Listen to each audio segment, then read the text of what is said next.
Hello বন্ধুরা, কেমন আছো? আশা করি ভালো আছো। আমিও ভালো আছি। এই দেখো বন্ধুরা, তোমাদের সাথে আজকে আমি শেয়ার করব শিঙ্গি মাছ দিয়ে আলু ডাঁটা রেসিপি। এখানে আমি শিঙ্গি মাছ নিয়েছি। দেখো, আমাদের পুকুরে টাটকা শিঙ্গি মাছ, একটু লবণ দিয়ে ঢাকনা দিয়ে রেখে দিয়েছি। শিঙ্গি মাছগুলো মরে গেছে, তখন আমি কেটে ধুয়ে পরিষ্কার করে নিয়ে আসলাম। এখানে মশলার জন্য নিয়েছি শুকনো লঙ্কা, কাঁচা লঙ্কা আর আদা আর একটা তেজপাতা। এগুলোকে মিক্স করে নিয়ে আসবো। তোমরা চাইলে বেটেও নিতে পারো। আর এখানে সবজি নিয়েছি আলু আর ডাঁটা। তারপর মশলাটা মিক্স করে নিয়ে আসলাম। এখানে আমি মাটির উনুনে রান্না করছি। কড়াই বসিয়ে তেল দিয়ে তেলটা গরম হয়ে গেলে তারপর মাছটা ভেজে নিলাম নুন হলুদ দিয়ে। তারপর ভালো করে মাছটা ভেজে নিচ্ছি। তারপর এখানে আমি ফোড়নের জন্য নিয়েছি তেজপাতা, শুকনো লঙ্কা, জিরে।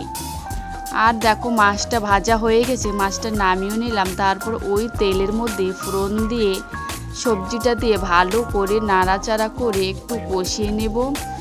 একটু কষিয়ে তারপর স্বাদ মতো নুন, 1 চামচ হলুদের গুঁড়ো দিয়ে ভালো করে কষিয়ে নেব। একটু ভালো করে কষিয়ে নেব যাতে আলু ডাঁটাটা সেদ্ধ হয় আর খেতে এটা টেস্ট হয়। একটু ভালো করে কষালে তারপর দেখো স্বাদ মতো নুন হলুদ দিয়ে ভালো করে কষাচ্ছি। তারপর এর মধ্যে দিয়ে দেবো বেটে রাখা মশলাটা। এই মশলাটা দিয়ে একসঙ্গে ভালো করে কষিয়ে নেব। তারপর এইভাবে নাড়াচাড়া করে দেবো যাতে নিচে লেগে না যায় আর ভালোভাবে ভাজা হয়। দেখো, কিছুক্ষণ বাদে ফিরে আসলাম।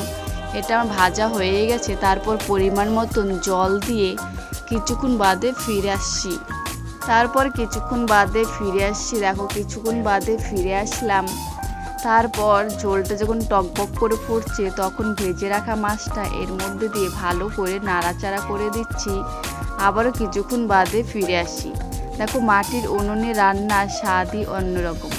তারপর দেখো, কিছুক্ষণ বাদে ফিরে আসলাম। নামানোর ঠিক 10-15 মিনিট আগে 1 চামচ জিরের গুঁড়ো দিয়ে ভালো করে নাড়াচাড়া করে একটু বাদে নামিয়ে নেব। দেখো, তরকারিটা রেডি। কেমন হয়েছে বলবে প্লিজ কমেন্ট করে। যদি ভালো লাগে প্লিজ সাবস্ক্রাইব করে আমার পাশে থাকবে। আর তরকারিটা কেমন হয়েছে সেটাও বলবে। দেখো, নামিয়ে নিলাম। কেমন হয়েছে?